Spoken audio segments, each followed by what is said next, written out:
Yo les voy a dejar las palabras en palabras de la señora Elsa Kelly, de la embajadora Elsa Kelly, quien va a tomar el micrófono.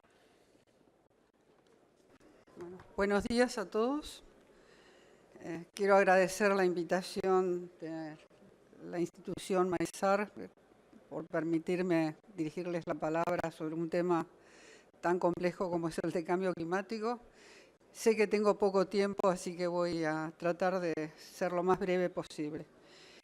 Yo soy, como dijo recién el anuncio de nuestro señor que nos anunció, coordinadora en el Consejo Argentino para las Relaciones Internacionales, CARI, del Comité de Asuntos Ambientales y Desarrollo Humano.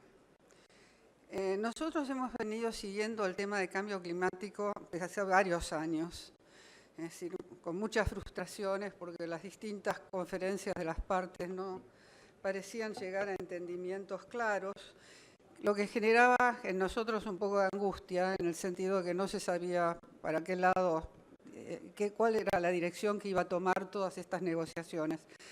Pero hay una cosa que sí entendíamos, y era que evidentemente el sector productivo podía quedar afectado, es decir, todo el aparato productivo podía quedar afectado. También comprendíamos la importancia o la necesidad inclusive de promover que de alguna manera protegieran el planeta Tierra de una situación de calentamiento global que podía llegar a ser muy catastrófico si no se toman esas medidas. Algunas de las catástrofes las estamos ya percibiendo de manera clara. De manera que nuestra preocupación fue la de tratar de contribuir en la medida de lo posible al esclarecimiento de este tema y lo que nosotros entendíamos que debía ser una conjunción de sinergias entre el sector público y el sector privado. Cuando hablo del sector público, esto ya es un concepto complicado porque hay varios ministerios involucrados y no solamente está la parte política, sino también están los técnicos de la parte científica, por ejemplo, el INTA, que es una institución muy importante. La idea que nosotros teníamos era un poco la percepción de que se iba a estas negociaciones sin que nosotros tuviéramos de alguna manera la convicción de que realmente los temas se hubieran analizado a fondo. Y dada la importancia del tema, creíamos que deberíamos dar un poco una voz de alerta en este sentido. Una de las cosas que hicimos fue, puertas adentro del CARI, convocar a los otros comités que pudieran tener algún partiprí en esta cuestión. Por eso es que decidimos invitar a la Comisión Agraria, de Asuntos Agrarios, y a la Comisión de Energía.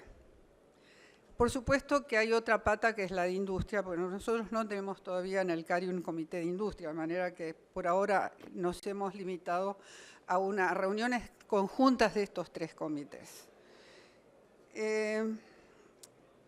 Una vez producida la conferencia de París, uno de los temas importantes era tratar de comprender de qué se trataba, los cambios que estaban siendo publicitados.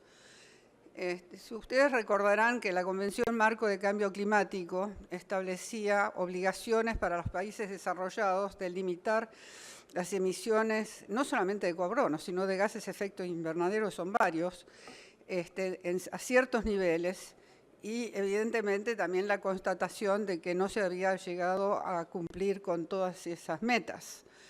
En el caso de los países en vías de desarrollo estaba el principio de las responsabilidades comunes pero diferenciadas, y muchos de los países tomaron el camino, los países en vías de desarrollo, de pensar que el esfuerzo tenía que ser solamente de los países desarrollados, lo cual también era una posición que no ayudaba a resolver el tema del calentamiento global terrestre, porque el clima es global, es todo, y todos, evidentemente, por más que los países no hayan tenido todas la misma responsabilidad en la generación del problema, todos los países tenían que participar en la solución del problema. Bueno, esto durante los años se fue advirtiendo.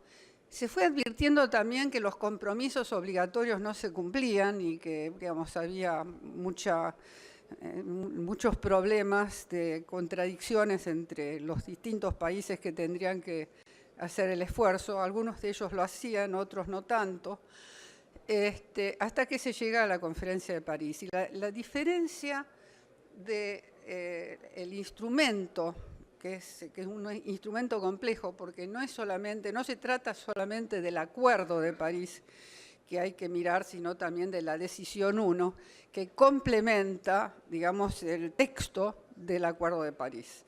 De manera que es un instrumento, digamos, muy, muy complicado que hay que estudiar y analizar muy detenidamente.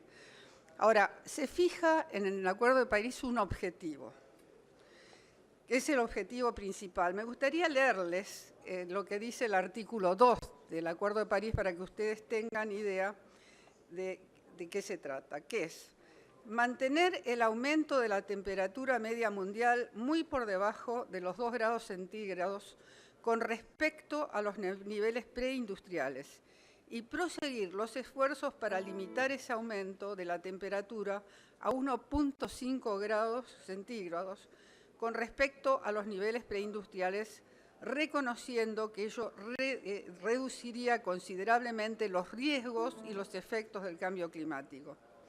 Es decir, digamos, esto es un objetivo a largo plazo. Se está pensando en, digamos, un lapso que llega por lo menos al 2030, quizá más, digamos, más lejos en el tiempo.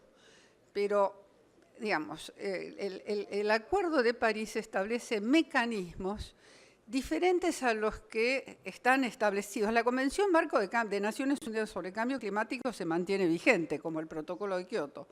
Pero el Acuerdo de París agrega mecanismos tendientes a tratar de asegurar que algo efectivamente se va a hacer en materia de cambio climático. Uno de esos objetivos es el de fijar, el de que los países, todos los países, ahora sí los países en vías de desarrollo también, y eso nos toca, hagan contribuciones determinadas a nivel nacional. Es decir, cada país tiene que determinar por de pronto una línea de base de dónde está en este momento el tema de sus emisiones. La idea es que, digamos, se pueda llegar, digamos, si hay una curva de incremento de las emisiones, llegue lo más pronto posible a eso para que después se pueda empezar a definir la disminución de esas emisiones lo antes posible. Eso es un poco la idea. Bueno, pero aparte de eso, los países de alguna manera van a ser monitoreados, porque se establece todo un sistema de monitoreo, va a haber un registro, primero provisorios, después va a ser un registro oficial, en donde cada país va a tener que determinar su contribución y después un monitoreo, que es un seguimiento hecho por expertos para ver hasta qué punto se logra el objetivo. La idea es siempre ser más ambiciosos hasta, digamos, cumplir con el objetivo, digamos, de limitar el calentamiento global terrestre a esos niveles. Ahora, me gustó mucho escucharlo al secretario de Agricultura porque mucho de lo que dijo es lo que yo también quiero decir hoy. Obviamente que todo este tema nos obliga a los argentinos, tanto el sector público como el sector privado, a tomar muy en serio, digamos, lo que vayamos a hacer en materia de cambio climático. No podemos ir con propuestas como las que presentó el gobierno anterior, que fue calificado de insuficiente por los expertos de la conferencia.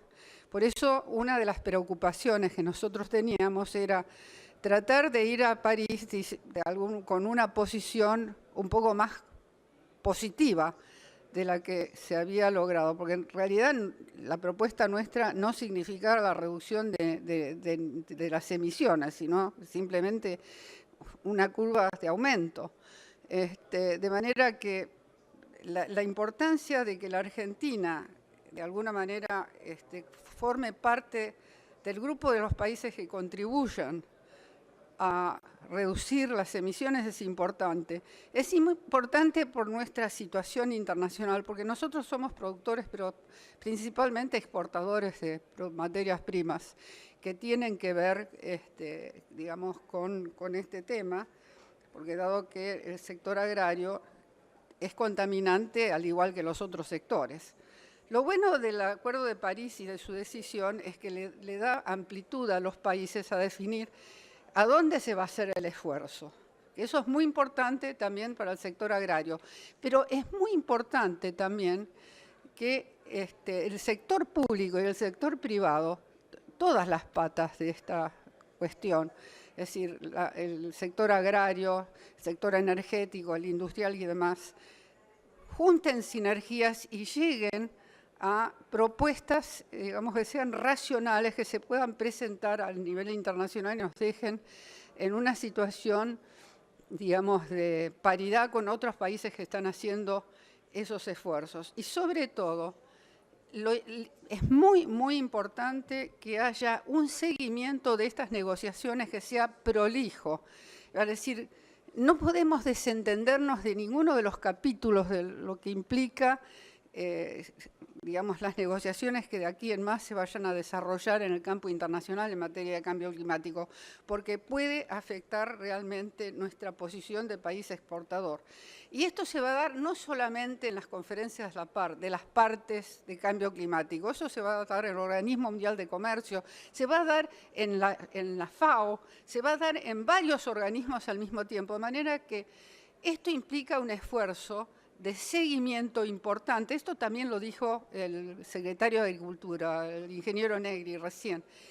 Digamos que nos obliga realmente a ser muy conscientes y, digamos, al mismo tiempo que comprendemos que para tener una economía sustentable tenemos que hacer esfuerzos, sobre todo en esta materia de cambio climático, al propio tiempo cuidemos nuestras exportaciones y veamos dónde y cómo podemos hacer los esfuerzos de manera que no afecten nuestras exportaciones y no ocurra que en alguno de estos organismos se defina cosas tales como las huellas de carbono de una manera negativa que pueda afectar nuestra productividad en materia agraria.